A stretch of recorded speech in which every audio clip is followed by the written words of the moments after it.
The people making Monaco take the mic. I'm Nancy Heslin, and welcome to Monaco Info, the podcast.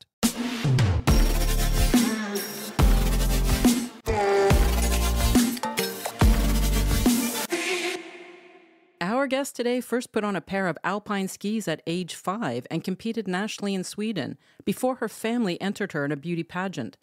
The blonde bombshell went on to be crowned Miss World Sweden and Playboy's Playmate of the Year and has graced over 500 magazine covers.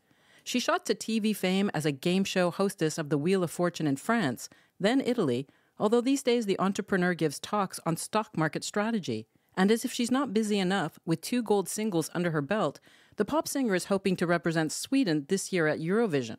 Welcome, Victoria Silvstedt. Thank you. What a nice introduction. Huh? I love it. Victoria, thanks for coming on Monaco Info, the podcast in English. There's so much you've accomplished. I didn't know how to squeeze it all into one tiny little introduction. That was a great, perfect squeeze. It's good? Yeah. Because I also read that you wanted to be a veterinarian, like you love horses, and I thought, that would be a really different life compared to where you're at right now. Yeah. I mean, growing up in the little village in the northern part of Sweden, obviously it was in the winter was all about skiing. That's kind of, I grew up with that. My dad was also part of the ski club, and he kind of got me and my sister into the skiing and pushed us and stuff.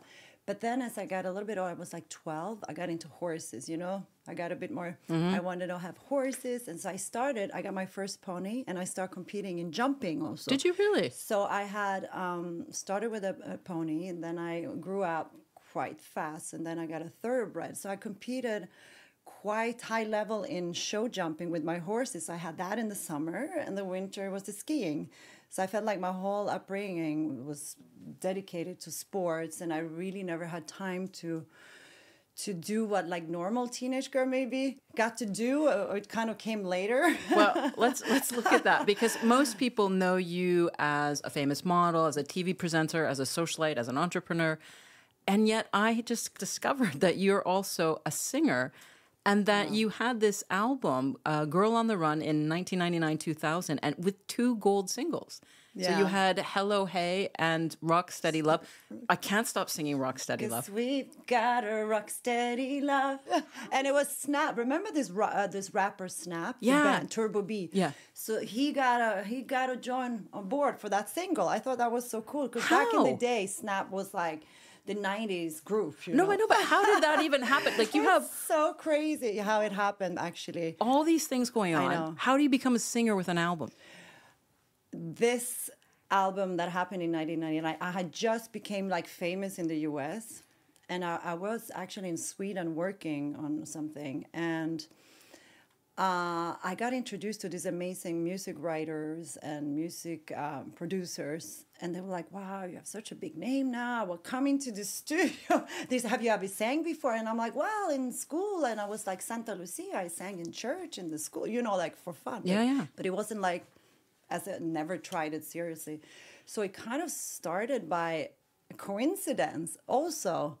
And then I hit my first gold single with Hello Hey. That was a big hit. I remember we shot a music video in LA, and we made it look super cool, So they liked that in Sweden at the time. So after that, I signed and I did a whole album. Wow. So funny. No, I mean, they're great. They're really catchy pop songs. Right. Yeah, definitely. The 90s pops, what was really... Did you want to then become a singer, when that became popular? It was so much else going on in my career at that time, where it was it was the great highlight. It was so much fun, and it was a great challenge. But meanwhile, I was living in LA, and I was started the TV career and some movies. And then after that, a couple of years after, I got into doing a lot of movies in Italy and television, and then France. I mean, so it wasn't I felt like this is the only thing I'm going to do and nothing else, So, but it was still a great perk in my life and my career. And wow. I can't imagine you've ever thought, I'm only ever going to do this. Before we go into all of the facets of... Maybe I have a version of ADD, or I'm just so curious and bored easily that I need new challenges. I don't know. New challenges. You're trying to represent Sweden for Eurovision this year. Before we move on to all your talents, let's stick to the singing for 1 second. How the heck did you decide that you're going to compete? Aren't there like 30 other Swedes that you compete against each other and one of you goes on to represent your country? Yeah, so they selected out of like thousands, they selected 30. So I was just surprised to be one of the top 30. And now we are going to compete live? Do you have to sing live? I have been doing rehearsals, choreography, singing, vocal coaching. I mean, this is really like, you can't mess up because it's 3.5 minutes on stage live. So the pressure is like, this is probably one of the biggest challenges I've tried, you know, because I've done concerts before, I've done performances, but it's different, you know. So does it have to be 3.5 minutes exactly? Like minimum 3 minutes. So it's like full on with dancers, and it's quite a catchy song. Also, it's very high tempo. It's called Love It? Yeah, I love it. Who wrote it? And the person approached you? Jimmy Johnson, his name. He's a very famous music writer. They've done all great Swedish pop hits in the past and stuff like that. And I signed with Universal Sweden. So, and they had, you know, remember the winner of Sweden? She won twice, Loreen. Mm-hmm. So it's like that. The team that took care of her. But it's a huge challenge. I've been listening to some of their other songs. I mean, unbelievable artists in Sweden this year. So I know for me, it's just a fun thing to be part of it. And I got a great record deal, and just to be part of it, I'm happy. I'm not expecting anything, but still, I want to do my best. So the pressure is definitely on. Do you get nervous? Because it seems to me you try so many things. Yeah. I mean, do you not have a fear of failure? Do you see, as an athlete, kind of growing up, you know, when you compete, well, the skiing up to junior, you know, level like that, you learn to lose. You know, it's part of the, you know, growing up also. And if you're an athlete, you learn how to lose. And I'm a good loser, actually. I can handle it, no problem. And I think it's more, I want to feel that I do my best, and I want to feel that I do it right. It's more myself, to reward myself, you know? Like, I love to challenge myself. I just want to do it as good as I possibly can. So I feel like, I did it, you know? But does that mean that you're a perfectionist? Do you beat yourself up if you don't do things right? Yeah, sometimes I do that. Okay. So you go from being this horse jumping kid competing and doing downhill skiing, and you even competed in the junior levels in Sweden. Because Super G and downhill. I was number 4 actually in the Super G, and because I was very tall at an early age, you need the weight and like I was fast, you know? I was super fearless and fast. But you look like the kind of person everyone imagines comes from Sweden. You're tall and blonde and you know, and healthy looking. Yeah. And so were you exceptionally tall, or were you aware that maybe your looks were slightly above average? No, not at all. I think guys didn't look at me until probably my teen, like later, like 14, 15, maybe it started. I was really a tomboy, and I never really noticed guys looking at me. I felt like I was teased in school like the giraffe because I was almost too tall, and I wasn't like cute like the other girls. That's not possible. But I think like after like around I turned 14, 15, I started getting a bit more like cute, maybe, where I got more attention. But earlier on, no, not at all. Did you? I never. Did you kind of grow up thinking I might be an Olympian, or I really want to pursue sports, and then your family enters you in a beauty pageant? Well, the thing is, I really started as a young age. I was so into animals. So for me, like veterinary, that was my thing. I loved animals. I was like collecting stray cats. I was hiding it at home. And I don't know how many cats and rabbits, and I had so many animals. Like my mom was like, my God, we can't take any more stray cats at home. So when I finally got the horse, I kept the cats and the rats and the rabbits in the stable with the horses. So that was a good deal. Acceptable by your mom, okay. Yeah. How did you then get into the beauty side and the pageantry? Well, the thing is, my mom was watching a race where I actually fell really bad in a downhill race. Skiing? Yeah, skiing. And thank God you have the helmet on. But, you know, you tumble and fall. And I really hurt my shoulder really bad. So I couldn't ski for a while after. My mom is like, I think I was 16 or something. And my mom is like, this is enough. I don't want to see my dog. You know, like she was always fighting with my dad, you know. And according to him, we were going to go like all the way, you know, pushing. And at the time also I had the horses, so I was like spending more time with the horses, like I was, and just started getting a boyfriend, you know. So it was the time also where I kind of like felt like maybe it's not meant to be for me. And then the same year, my sister, my mom sent a photo to the Miss Sweden pageant. Actually, did you know? No, they didn't tell me. But then my dad was like, yeah, he wasn't too happy when I actually went into that world, because he put all his life into this. But, you know, he probably wished he had boys instead. But what happens when you enter that world? What was your first pageant? So my first time in high heels was actually Miss Hawaiian Tropic pageant. What? It was actually, they had a local, like, close to my village, like an hour away. They had like each city, and different cities in Sweden had like qualification for Miss Hawaiian Tropics. I remember, I grew up with that though. Yeah. And like that was the first time I put high heels on, and I tried to do the catwalks. I was watching my cat at home how they walk, you know. Okay, so I'm practicing walking back and forth in heels, because I didn't know. I was always in ski boots or like riding boots, you know. I didn't know how to walk in heels, so I had to. I kind of walked like a guy. It was like, so I had to try to learn how to walk and put the makeup on. But then I really got into that world, and I was like, wow, I feel this is so exciting and like different and feminine. So I think that kind of opened my eyes up. Then after I went to the finals, Miss Hawaiian Tropic finals, I was too young to go to Vegas for the finals. I finished first runner-up also. They couldn't send me. I was underage. You couldn't go to Vegas. Oh, I didn't know that. When you were I was like 17, so I was too young. And then the year after was the Miss Sweden pageant, and then... But you weren't nervous? Like, you weren't... I mean, I guess I just, when I was up there, I just kind of clicked it on, like it's like... A competition. You know, yeah, or like when you're skiing or when you run, you're just doing your thing, kind of. I learned how to... I mean, of course, I was very shy in the beginning, you know, when you had to talk. Walking was fine, but like when you have to have questions, I would get all red and blush. I was not comfortable in that world. It took a while before I kind of learned how to talk and respond. Did you have to have a talent as well?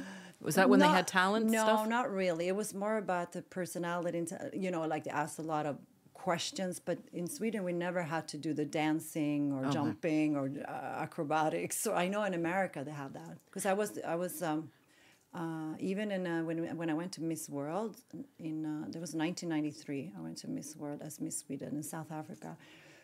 We didn't really have to. Some people we sang or we did some dance, but it wasn't like really on the talent. I think it was more maybe Miss Universe. They had that.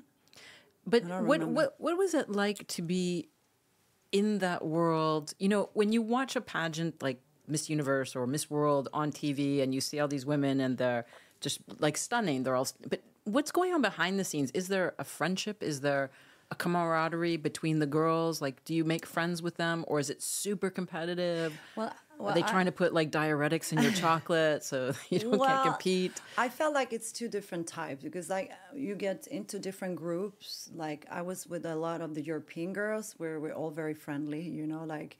But then you can see the real pros are the South Americans. I mean, the Venezuelans. I mean, they go to school for that. They live all their life for this. They have chaperone the coaches with them. They're like, it's like a different league. You know, they are made for that, and you don't want to mess with them. So you know that they are going to be the top. You know, like it's a whole. Oh yeah, it's a whole culture for them. It's a culture. Yeah. So they are born and made and bred to win, and you know we come there a little bit more naive, like you know. So I realized quite quickly the difference. You know, were girls encouraging of each other though? Us within the I made a lot of friends there actually, but then different kind of, not so much with the South Americans maybe. It's different kind of breed. Very I can see they were catted between each other for sure. Really? Yeah, because it's. You know, for them, it's like life or death for some of these girls, you know. Like, they come from poverty also, and they see this as like a, you know, a big thing to get out of the country and travel the world, money. So I feel like they're really more competitive. Because it does open doors for you. Definitely, yeah. How did those experiences... At least back in the days, yeah, of course. How did it change for you? What did it do? I finished on the top 10 Miss World, and after that I had so many contacts, and I got like... contact with a model agency in Paris. So it really made you realize, wow, there's something out there, and I don't want to go back to my village and like be a veterinarian anymore. I think like it was such an eye opener, and I think after that, I mean, you spend a month down there. Wow. So it's like you're constantly with you grow up very quickly. I was 18, so it's like, wow. So for me, I knew right after that, I'm not going to stay in my village. So it's definitely like a stepping stone out. And you went to Paris? I went to Paris. Now, when somebody says, yeah, at 18, I decided to go to Paris and be a model, you already had contacts or you just went? I had some contacts, but I didn't want to wait to I felt like, okay, now I'm done the whole Miss World, and I thought it's going to be so easy. I mean, I was a bit naive also, coming like from that whole Miss World pageant, going to Paris alone. I had a contact with a model agency that hooked me up with an apartment and castings. So, but this is the time before cell phones. I didn't even have a credit card. So I remember my dad gave me some cash. But I told him, I'll be back. I'm just going for the summer break. I'll be back after, But I never came back. But it was a cold shower, my goodness. And I didn't speak the language. And it's like, I felt like lost in Paris in the beginning, with my map, living in the metro, looking for castings. And the model apartment, the first one I had, was disgusting, horrible area. And I mean, it was like, but then I was like, I'm not going to give up. I can do it. I didn't want to feel like a loser either, like I'm not fighting. Did you have those days, though, where you just kind of woke up and cried and go, forget it? Yeah, many times. And you ended up having quite, she's now famous, a model roommate at one point, Melania. Yeah, Melania Knauss was her name back then, who is now First Lady. How did that happen? So I was so disappointed with this model apartment. I moved to another model apartment with a friend of mine, and then somehow I met someone through the agency who had, there's this beautiful apartment where someone is not using it for a couple months, and there's another model staying there. So it's like by contact. So I was like, okay, great. So I moved in there, and it was in a nicer area, Ile de Nuit. Like it's nice. Beautiful. So it was like, wow, this is amazing. And we bonded really. We became very good friends. She spoke English? She spoke very broken English, and had just came from Slovenia and Ljubljana. I cannot say right. We were completely different styles, though. She was with a Marilyn Gaultier agency, very editorial, very like high fashion, and me, the blonde, more sporty commercial. So we never competed for the same jobs. Good. But we did we were living all day in the metro looking for casting. So when we came back at night, we're all like, oh my God, how was your day? How was your day? It was like we're comparing notes, how horrible the days were. We're like, they didn't even open my book. There was like 200 girls. You're waiting for hours to see the client. They barely open your book. Merci, and they throw you out. Really? And then next casting. Oh yeah. Day after day. Yeah, until you build up your book, and it wasn't good enough to be like in my case, blonde and very sportive. It was not really what they wanted maybe for that time or for those castings, but it was tough. But at least we had those moments when we were home and we're like, okay, what are we having for dinner? I guess we're gonna have canned tuna with corn and tomatoes, and we made our own salads, like basics, Because people always ask that, do models eat? I mean, we did, but I had to go lose weight because I was muscular. I was more fit. So the agency at first you have too much muscle. Start working in the stairs, and just. Is this why you walked today? You were coming to the interview and you're walking up the stairs. I'm revenging. They told me so many times you cannot have any muscle because it makes you big. Like in the photos. Really? Yeah, but they wanted you a wavy skinny, basically don't eat. But so we had to tone it down. So there was a period, I lived on canned tuna and corn. And you two did not keep in touch because you would have gone very different ways in life. Yeah, then you went to the States. Then I met a boyfriend, and I moved in with him. And then I started eating. I was happy, So I put on back some weight again. And then, but I had started working. I was doing a lot of lingerie campaigns, a lot of catalogs. Finally, I realized that was not my thing, trying to be skinny and be a wavy model, So I kind of went back to being more me. And I started working finally and making a good career for myself. At the time I went to LA, I was still living in Paris. I had a boyfriend. I went actually on a photo shoot in Palm Springs for a catalog. And on this shoot, I worked with this American model who I just she did a cover with Playboy like just a few weeks before. And it's like, oh my God, Hugh Hefner would love you. I'm like, no, I don't do that kind of thing. It's like, let me just take, like a photo of you and me, and I'll send it to. I show him. I'm like, sure. And then I went back to Paris. Forgot about it. And then I got a call from Jennifer Driver. Her name was beautiful model, but she called me like, you know what? I think you're perfect, like that's Swedish. Like, can they like fly you in for a test shoot? And I'm like, let's be clear, because this is at a time when you're not a mobile phone. They're calling you like a long distance phone call on a landline and somewhere. I remember getting a fax for my slides. yeah. You say exactly. Everything took time, you know. But it was so funny, and I was like, so they said, come to the Playboy Mansion. They're like, can we like fly you in and do like a test shoot? And I was always dreamt to go to like Hollywood, after being in Paris for 2 years and 2.5, I was like, it was good, but it was America was the American dream, So I was like, yes, I'm going. But I didn't tell my mom that I said, I'm just going to California, LA for another job, because she knew I was flying around, for modeling job. And it wasn't until like after a couple of days there when I had given her the phone number where I was staying, and the butler got, yes, hello, Playboy Mansion here. She called? Yes. She's like, it must be the wrong number. She called again. Oh, by any chance, my daughter Victoria Silvstedt. Oh yeah, she's right here. She's like, Playboy. Like she took her a while to realize.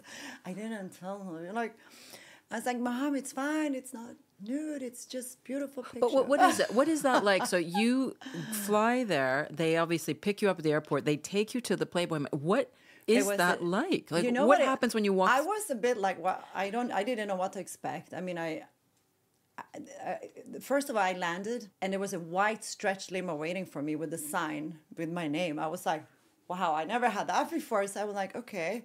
Riding up to Holmby Hill, Beverly Hills, to the Playboy Mansion.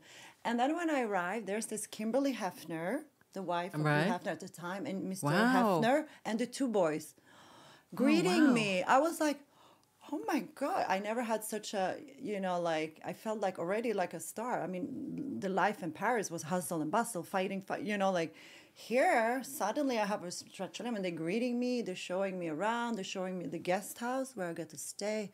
I had my own butler, and it was so professional. And this is like the 90s? Yeah, 1990s, end of 1996. Okay.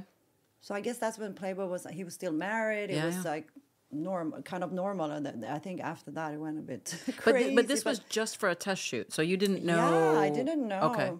And so they're like, what is a test shoot? No, just go and do this was back in the beautiful studio. They had their own studios.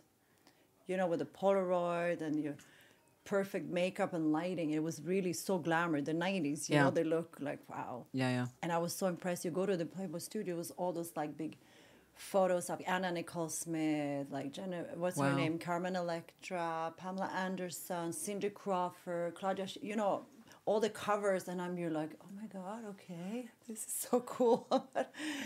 But it was that era in America. It was such a big thing, And did you on the cover?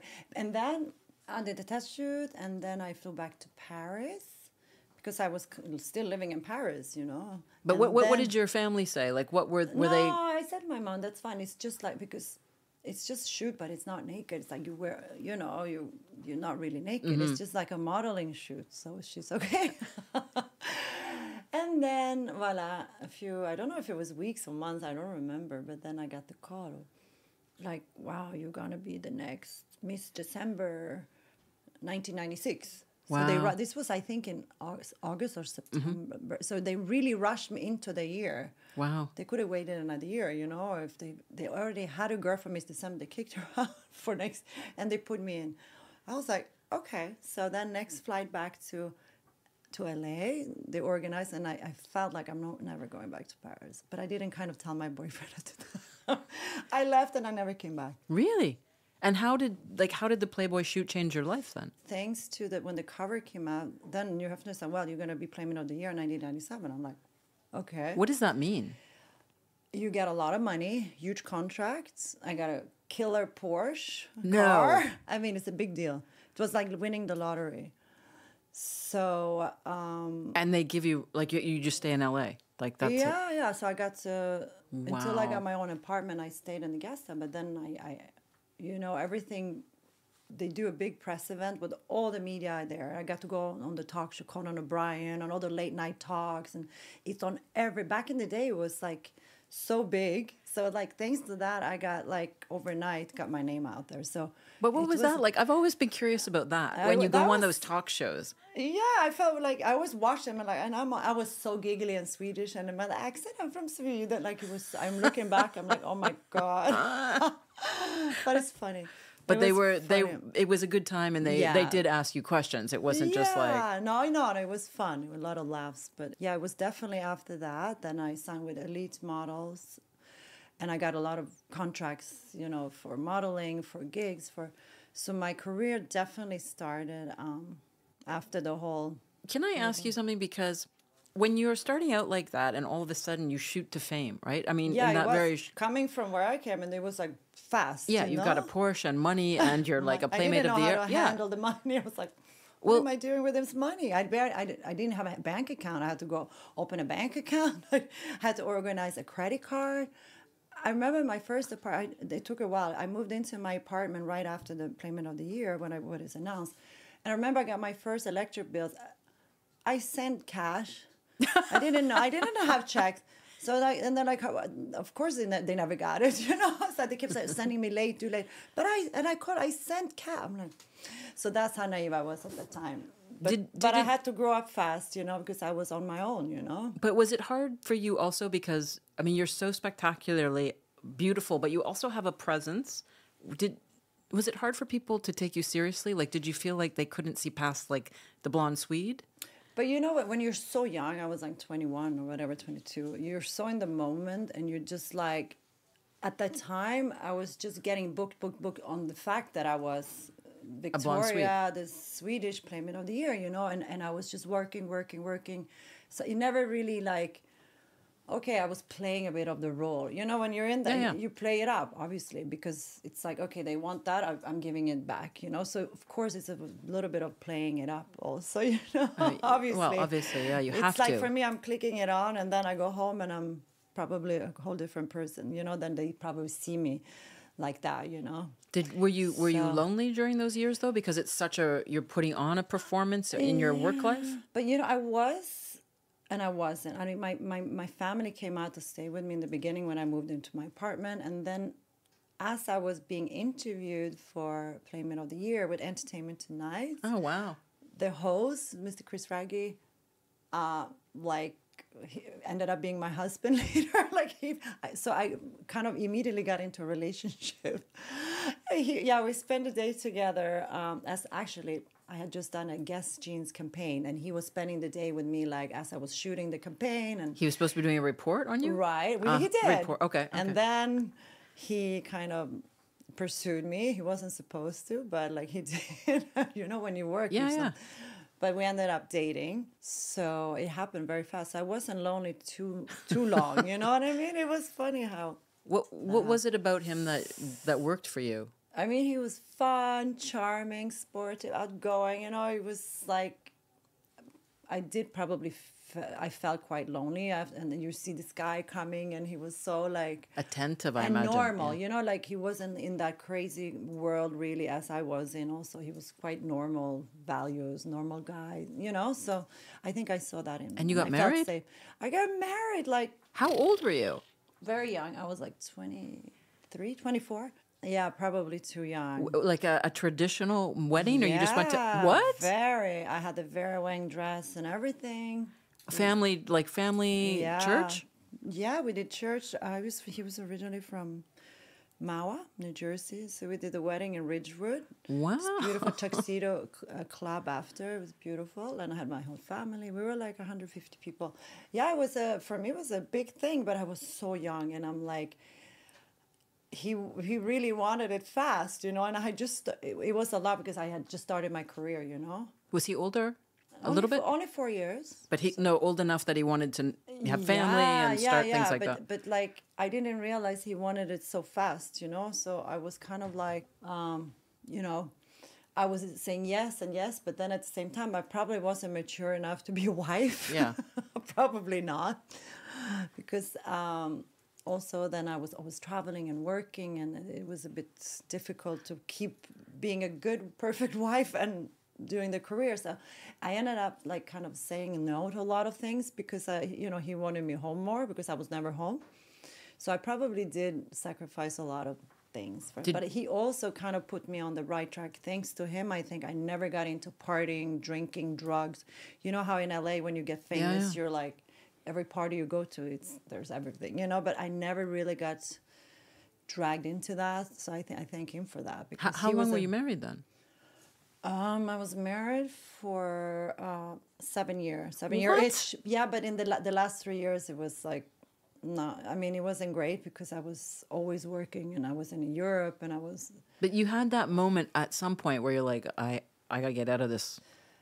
I mean, I wanted, but at the same time, I felt like he was stable and normal in my life. But at the same time, I was juggling my career. I wanted, but I also wanted to be it was like one day I wanted just to be it was hard. I was like, in your 20s, you're still trying to figure out, you're too young, I think, for getting married and juggling a career at the same time. Well, obviously, with what was going on with your career. I mean, it wasn't a normal 20-something-year-old lifestyle. So I was torn between that and him and the work, and then Did you meet a lot of celebrities when you lived in LA? Did you ever get starstruck, or did you meet anybody along the way that influenced you in a really positive way other than your husband, keeping you kind of on the straight line?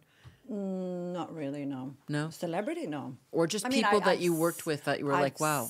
I mean, my model agent, Monique Pilar from Elite Celebrities, she was really like a model mama, very strong and protective. Oh, no, you cannot do that job. It's cheesy. Because after being in Playboy, you have to be very careful. So you don't go that way, so she kind of kept me like... What do you mean by that? No, but like she got me only quality campaigns and job. Like if you're a Playboy, sometimes some of the girls just go do trashy things, Mm-hmm. But she really got me to, do really like top quality jobs and great contracts. So I felt like she was like my mama. Yeah. She's no longer alive, but she was the one like that kind of was always there, like telling me to do this and that. When you go into the world of modeling or entertainment, do you always have this feeling that where's my next paycheck coming from? Like, is that something you have to really work at? I don't think like that anymore. Like at that time? At that time, yeah, because I was, the temptation that I had was all this offer coming from Endemol, from different TV production companies, or like, oh, you have this 13 episodes, this much money.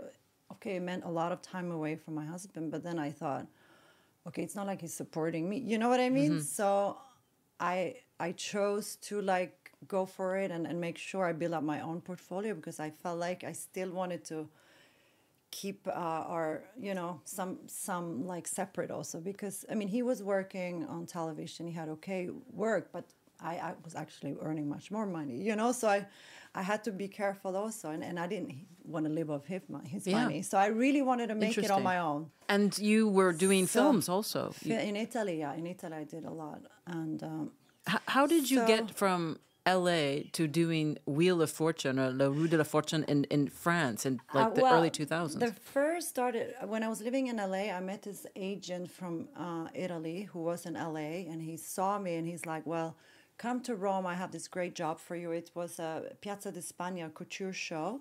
Wow. So he booked me for that. I came, I did this couture show for Guy Mattiolo. It was an Italian, very famous designer back in the days. And then he took me to meet the boss of Rai Uno television. And I didn't speak a word of Italian. I'm like, sì, ciao, come stai? La la la, la bionda. And then he called me, when we're looking for like a TV host, 13 episodes, live every Saturday. 13 episodes. Live? Yeah.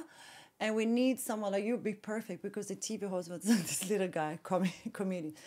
And so this guy, Bruno, negotiated a contract that every week they got me a first-class ticket from LA to Rome to record, plus all this money, great contracts. And I'm like, I can't say no to that, you know? To record for what, an hour? No, it was live every Saturday night. Just, okay. So I had to fly on every Friday, take a plane, land Saturday morning, rehearsal, go to work, and Sunday morning back to LA because I wanted to be back with my husband, you know? I still can't get my head wrapped around the husband side, and right? because of that show, it was huge success. After that, I got other shows and movies, and it just never stopped. You were just speaking in English or in Italian on the show? I learned Italian, like slowly but surely. So the Rue de la Fortune came after. I had then moved to New York. My husband, back in the day, got transferred for work. He got to work with CBS Morning Show. Oh, wow. He was on air for the morning. That's not a bad gig. No, a good gig. So I was happy. Yeah. Happy for him. Because New York is very different than LA. Yeah.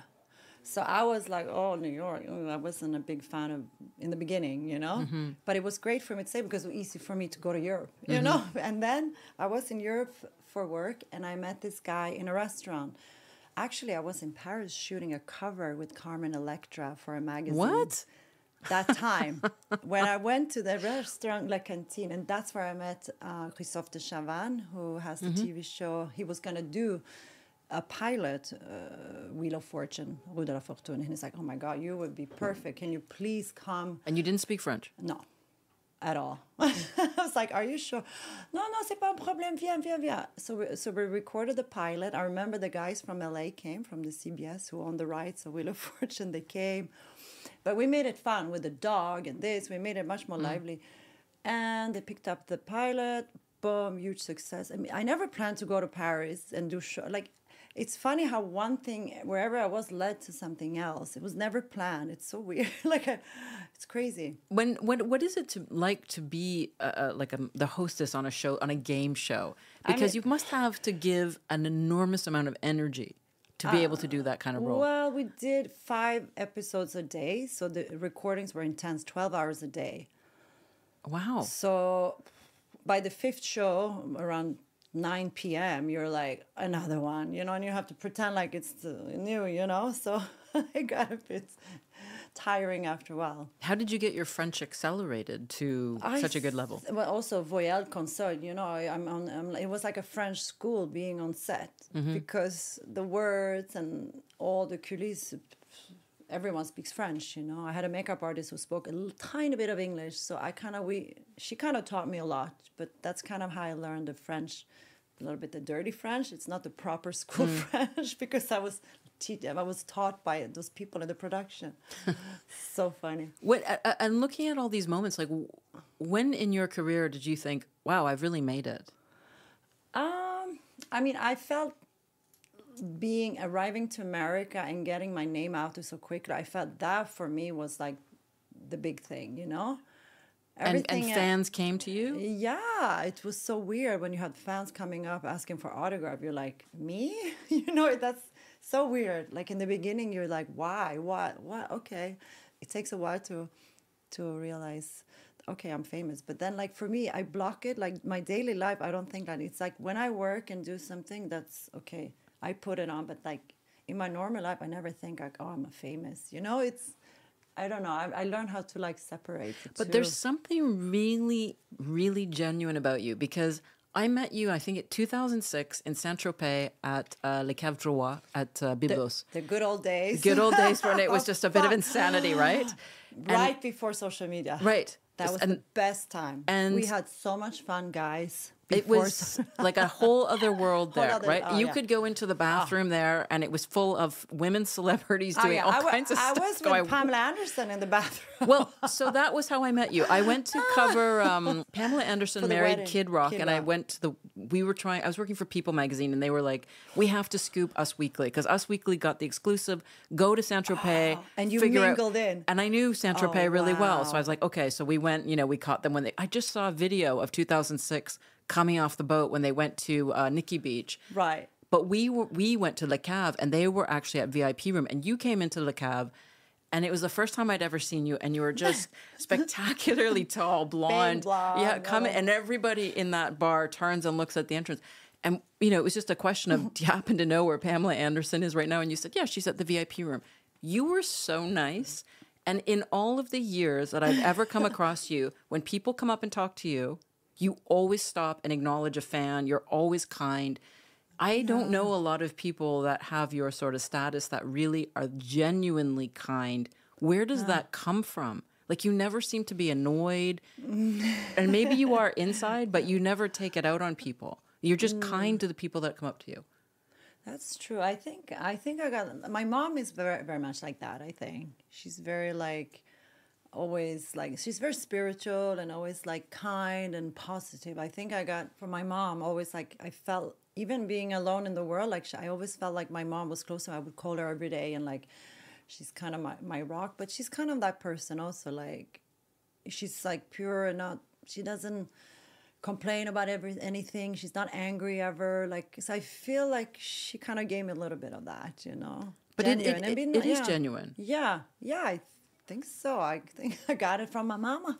I don't know. But give her credit. I don't know. I'm just like that. Do you notice that though? Like, I'm sure you're with other people that are also, get approached, and maybe they're just a bit snarky or they're just mean. Yeah, I feel like the more, well, I've seen a lot of that in my world on the TV. As soon as they get a little bit of fame, like, oh my God, you can barely look at them. You know, come on, it's a job. I think they don't know how to separate, like, it's a profession and your real life. You know, like when a fan come up to me, it's me. It's not like someone who's trying to be. You know, I feel like, why should you behave differently, you know? But I think a bit, like, when you're talking about social media, like if we go back to Biblos, can you imagine in those years if there were videos and people were always like... Crazy. No, I mean, we had so much fun back in those days. Those parties, like... How would it have been different, do you think? Or how has social media made it different for someone like you? Like, would it have been as easy to be successful? Because you really have... You're exposed to a lot more criticism, I think, now, because people are always commenting. It's always, it can be positive, but there's a lot of negativity out there. How do you separate that? Or did you ever take criticism personally? In the beginning, I took it personally. You know, when you're young and you're just getting that first, like, oh, the blonde, blah, blah, you know, like, then you feel like a bit like you get down, you know? You're like, oh, my God, like, he puts you down. But I feel now I'm so used to this world. Like, even if I have bad comments, I'm like, okay, maybe they're not so happy in their life. They need to complain about, you know? I don't take it personally. I think maybe they are not feeling so good about themselves, so I don't judge, you know? But do you think it's a good thing or a bad thing, social media? I mean, I think it's definitely not great for the young teenagers that have probably not the best self-confidence to get bullied or, like, get comments, you know? Like, and they get a different view of the life, you know, like, it's probably for the worse in that case, but it's also for girls who wants to be famous. They can be insta famous immediately, you know, but maybe without doing too much also. What about the idea of, like, obviously beauty is a big part of your life. I mean, you take care of yourself. It's your currency in a way. You have a lot of other talents, but that's how you've started out. Yeah. Do you think that the world is kind to people with, like, getting older, or women getting older, and this obsession we have with wrinkles, and like, how do you cope with that as you get older in your profession? You know what, so far I haven't. I mean, sometimes I get comments like, oh, but aren't you 50? You cannot be singing or something, you know, like stuff like that. Like, they feel like they're stuck in the 8 number. And for me, a number is just like a number on the screen. It's like, it all depends how you feel and the energy you give out. Like, a number, I feel like you can just forget about it, and, you know, you just live your life depending how you feel. And you didn't, when you were turning 50, for example, like, you didn't have this, like, oh God, like... No, I didn't feel different, but it's just like, because of the number, people are bringing it to your attention. Then you're like, oh, so now what? Do I have to, like, sit down and do nothing? You know, like, but then I'm like, I'm not going to be that person. Like, I feel better now than I did maybe a few years ago. Why not? Like, I can still work and do what I want. So you have some experience in the field, but when you see younger people and how obsessed they are about their looks, do you find it, do you have advice for them? Like, how can people take a step back and kind of go, okay, well, it's okay to have, like, an imperfection? Yeah, I mean, it is, of course. You can still, you know, I think self-confidence for me came by experience. It wasn't like overnight. I was very shy as little, so I don't know. I don't want to just whatever someone needs to do to get that feeling good about themselves. I'm all for it. Have you ever had a bad body confidence day, or do you ever like wake up and go, "Ooh, not today"? Yeah, of course. No, we all do. No, we all do, of course. And then, of course, then you just have to pep yourself, do some sports. I always like put music on in the morning, get me going. You know. Like you're a very positive person. Yeah. Yeah. And I think the more positive you are, also good things come. You know, I don't know. The one thing that really surprised me when I interviewed you with when we were with Forbes Monaco was to learn about how you've had over the years maybe some people that took advantage of you with finances, and then in the 2008 financial crisis, you learned that you had lost a lot of your money.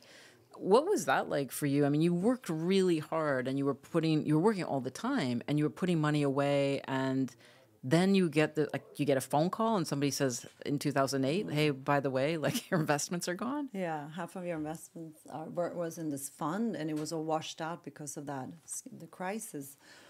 And I was like, okay, this is it. I'm never gonna like trust those guys again. So that's when I started to like take all the money in my own hands and like started getting to investment, like learning more about it and doing it myself and building it up again. It was kind of, and it was at the same time also like right after that, my divorce, separation. So of course, I had some tough times in my life also. But when you do fall down and you hit it hard, then you're just like, you know, you're going to be stronger after, you know. I think all of that happened at the same time? Yeah, it was the start. Like then it was that, and then it was like my separation, the divorce, and meanwhile I was working, juggling between it. I was doing Rue de la Fortune in Paris and La Ruota de Fortuna in Rome, and my divorce, and yeah, everything happened at the same time. So it was.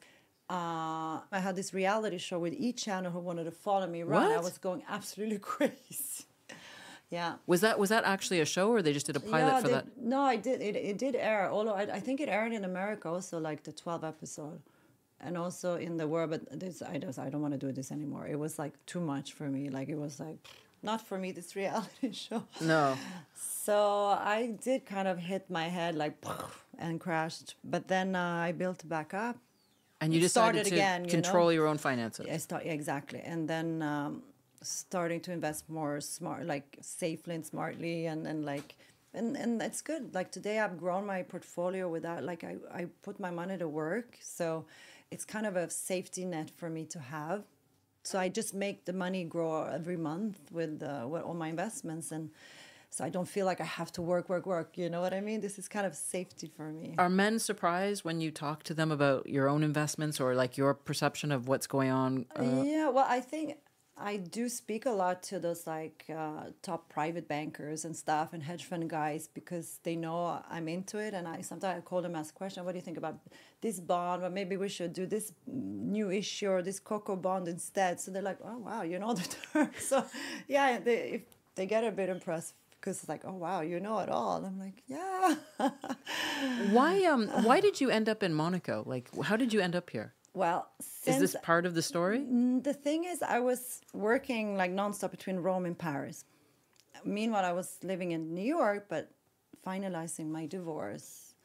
And I all my work ended up being in Europe. I was so busy in Europe. So and I didn't feel like going back to, you know, when you have a divorce, you just want to like. It's very hard. I'm like, okay, here's your green card. I gave back my green card, and Monaco was the perfect place for me. It was right in the middle of where I was shooting and working, and it's like I had come to Monaco before, and this is like, wow, what a paradise.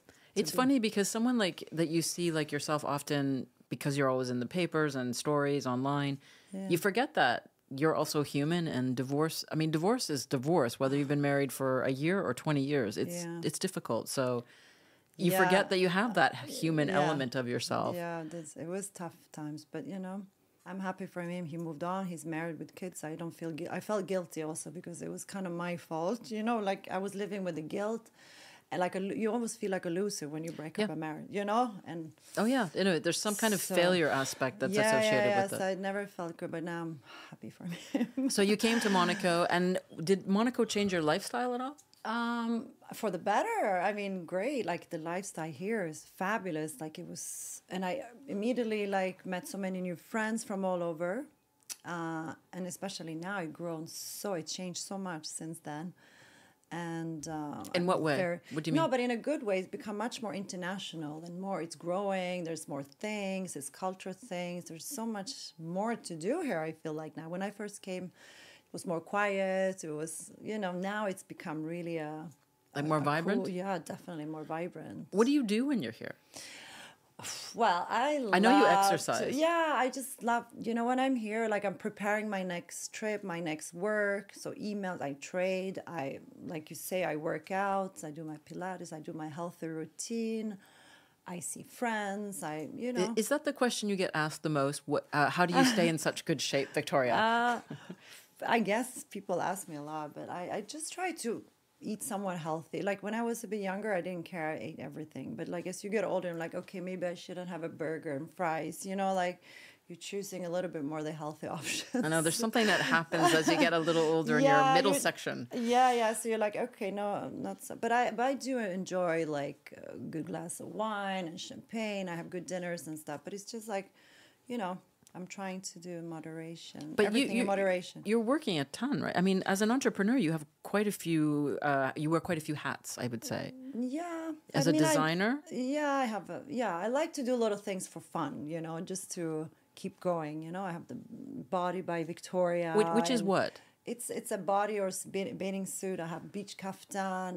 I do a lot of things like this. And makeup? You have a makeup? I was part of a makeup line too. Prosecco. Clothing line, all kinds of different things. And you're also very involved in environmental charities and associations. Yes. And here you work with the Princess Charlene Foundation? I try to help as much as I can. I was part of the water bike challenge. Oh my God, that was a challenge. That was wow. So that's tough, but I did it. That's like literally getting on a bike in the water and you had to go around the bay or something? Yeah, a lot. It took I don't know how long it took, and then we got some waves on the way back. Now I understand, like they do it from Calvi to Monaco. I know. Like, wow. So I know how tough it is, but it's good to... It's a good one. Yeah, it's a good one. And what about, you also did the Guardian Angels. Do you still do that? Yeah, we don't do that anymore, but I did it for quite some time, many, many years. Where we actually went to the streets of Nice and fed all the homeless. So that was an association in Monaco. Yeah. Association de Monaco, Guardian de Monaco. Do you feel like that's something that's important to you to give back to the community? Absolutely. Living in Monaco, it's definitely something that I want to be more a part of. So we just did the first ever Make-A-Wish International Foundation here in Monaco in June that I hosted. I didn't know that. They're going to come again, Make-A-Wish Foundation. So what did you do? Cause. So I was just hosting the event. Yeah. And we had a charitable dinner. It was at the same time during the Monte Carlo TV Festival. So where did they do the dinner? At the Monte Carlo Bay, outdoors. Oh, nice. Under the 100 stars, we call the evening. So we're going to do it again this year, so you're welcome. That's for giving a child like a dream come true? Exactly. So it's really go directly to the child and see the happiness. So that's great also to be part of. Wow, I didn't know they did that in Monaco. Yeah, it was the first ever. So we're going to do it again this year. And what about when people ask you about this country that, we all love, we love living here and being here, what do you think is one of the big misconceptions about this country? I think people only see like race cars, like Formula One and the Palace, maybe, and that's it. A lot of jet set flash. But there's so much more to Monaco. Like, I just love walking around Monaco and the old town or little streets behind, have a coffee, to see like the normal Monegasque how they live. It's so cute and charming. It's almost like a glamorized village. It's so charming. So, I mean, there is everything really. You can have the jet set, the glam, but you can also have the very sporty, down-to-earth life. So I like the combination of the two, And what's next for you then? What is it now that you're turned 50 and that's a big thing in life for anything? Because life changes in context, right? How you see yourself. You look at yourself, I'm sure now in your 20s or 30s and think, wow. You just know the time passed so fast. I can't believe it's like 50. What? You're kidding me? Really? Like you don't feel like time flies. Like I can't believe like I've been here since 2011 already. Like I feel like, wow, it's so long ago already. But I feel like I'm just trying to make the best in the moment. And now I have a few also charity projects coming. I'm also part of the Monte Carlo Fashion Awards, Fashion Week in Monaco, that I'm part of every year. What do you do for that? I know the Fashion Week. I hosted it and I gave out awards. And I even had my collection part of it last year. Also did a fashion show at the Yacht Club. So we're doing that again. And you've got your big Eurovision song live coming. So yeah, that's probably, I just want to get over that and then I can breathe. I'm telling everybody, go listen to Rock Steady Love, because you'll be singing it all day and it'll just make you happy. Oh yeah, exactly. We want to have the positive, happy vibes, always. Well, Victoria, thank you so much for coming on to Monaco Info, the podcast in English. I just think you have a great energy for Monaco. You're always a pleasure. And as I say, you have this real genuine kindness towards other people that I think is very rare. I appreciate it. Thank you for having me on.